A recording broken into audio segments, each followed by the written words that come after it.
ایک آدمی محمود غزنوی کے پاس نا اپنا کیس لے کے آیا، مدعی بن کے آیا. اس نے کہا بادشاہ میرا کیس بڑا نرالا ہے. بادشاہ سلامت نے کہا وہ کس طرح؟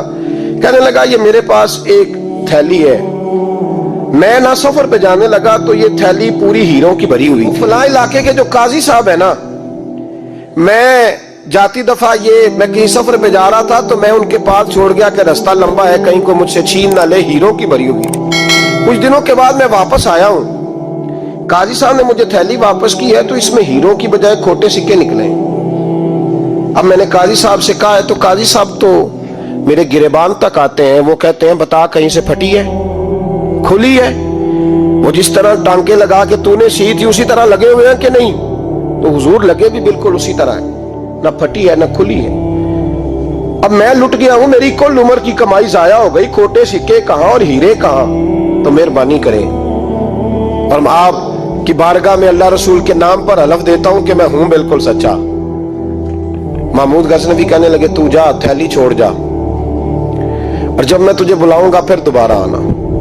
شخص چلا گیا. محمود غزنوی اٹھے، دربار برخاست کیا، لوگوں سے کہنے لگے چلے جاؤ، میں 3 دن کے لیے سیر کرنے جا رہا ہوں، 3 دن کے بعد لوٹوں گا. اکیلے جب رہ گئے نا محمود دربار میں تو محبوب نے چھری منگائی. وہ جس تخت پہ بیٹھتے تھے وہاں گدا بچھا ہوا تھا، یہ گدا پڑا ہے نا، وہ گدا بچھا ہوا تھا. محمود نے چھری کے ساتھ اس کو پھاڑ ڈالا اور چھری جیب میں رکھی نکل گئے. کہنے لگے میرے بعد کوئی میرے دربار والے احاطے میں داخل نہ ہو. محمود چلے گئے. اب وہ صفائی کرنے والا جب آیا نا، اس نے آ کے دیکھا تو گدا تو پھٹا ہوا ہے. اس نے شور ڈال دیا، پہرے دار بھی آ گئے، فلاں صاحب بھی آ گئے، فلاں صاحب. اس نے کہا وہ خدا کے بندو، اس کا گدا پھٹ گیا ہے، وہ تو مال ڈالے گا. اس نے کہا تھا سوائے صفائی اور نگرانی والے کے دوسرا آئے کوئی نہ، اور یہاں آیا بھی کوئی نہیں. پہلے دن ہی پھٹا ہوا تو لٹکا دے گا سب کو، کیا کریں؟ شور ہو گیا، سارے دربار کے ملازمین اکٹھے ہو گئے. ایک بندہ بولا، کہنے لگا فکر نہ کرو، میں کیسے بندے کو جانتا ہوں، اس طرح سیے گا کہ جس نے پھاڑا ہوگا اسے بھی پتہ نہیں چلے گا کہاں سے پھٹا تھا. ایسا بہترین رفو کرے گا کہ پتہ بھی. اس نے کہا یار ہم سارے ایک مہینے کی تنخواہ دیتے ہیں، تو بندہ بلا. وہ بلا لیا اس کو، اس کا نام محمد رفو گر تھا. وہ آیا، اس کو گدا دکھایا، اس کا یار اس طرح سینہ پتہ نہ چلے. اس نے کہا فکر ہی نہ کرو، میں بڑا کاریگر ہوں. بڑے بڑے کاریگر لوگ نہیں ہمارے ملک میں پائے جاتے، کوئی نشان چھوڑتے ہیں پیچھے بڑے.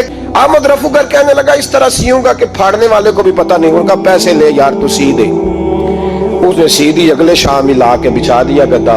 تیسرے دن بادشاہ سلامت آئے، آ کے پہلی نظر گدے پہ ڈالی. اس نے بلایا سب ملازمین کو، کہا کس نے سیا ہے؟ کہا جناب کیا ہوا؟ کہا یہ پھٹا ہوا تھا. کس نے؟ کہا نہیں پھٹا ہی نہیں.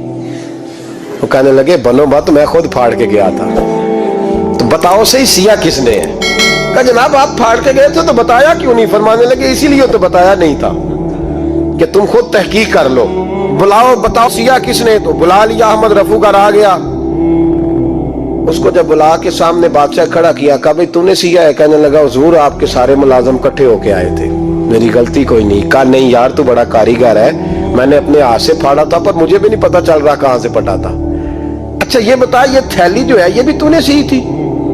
اس نے کہا جی آپ کے خادم کا ہی کارنامہ ہے، وہ فلانے علاقے کے قاضی صاحب آئے تھے، اس میں سے ہیرے نکال کے تو کھوٹے سکے بھرے تھے، تو مجھے بھی تھوڑا سا حصہ ملا تھا. محمود نے سارے گواہ بھی اکٹھے کر لیے، ثبوت بھی اکٹھے کر لیے.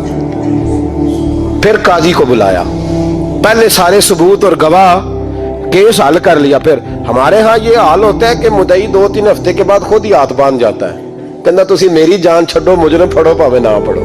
وہ کہتا ہے مجھے معافی دو، میں رہا. ظلم ہے نا، ظلم زیادتی ہے کہ جو بیچارہ اتنے سوال مجرم سے نہیں ہوتے جتنے مدعی سے ہوتے. اب یقین کریں اتنے سوالات ہوتے. سارے ثبوت اکٹھے کر کے قاضی صاحب کو بلایا، تنہائی میں لے جا کے. محمود غزنوی نے کہا قاضی صاحب آپ سے غلطی ہو گئی، غریب آدمی تھا، وہ لوٹ گیا ہے، اس نے تو بڑی مشکل سے کچھ ہیرے جمع کیے تھے اور اس کی کل کائنات تھی، تو آپ اس کا مال اسے دے دیں، بات ختم. قاضی صاحب کہنے لگے آپ مجھ پہ الزام لگا رہے ہیں، سوال ہی نہیں پیدا ہوتا. آپ میری داڑھی دیکھیں، آپ میرا اعزاز دیکھیں، دنیا جانتی ہے. میں اس کہا قاضی صاحب انسان بھول ہی جاتا ہے، بندہ بھول جاتا ہے، غلطی ہوگی. مال نے کہا نہیں سبق. کہا میں تنہائی میں پوچھ رہا ہوں، میں اس وقت پوچھ رہا ہوں جب دوسرا موجود کوئی نہیں. آج توبہ کر لے، میں کچھ نہیں کہوں گا،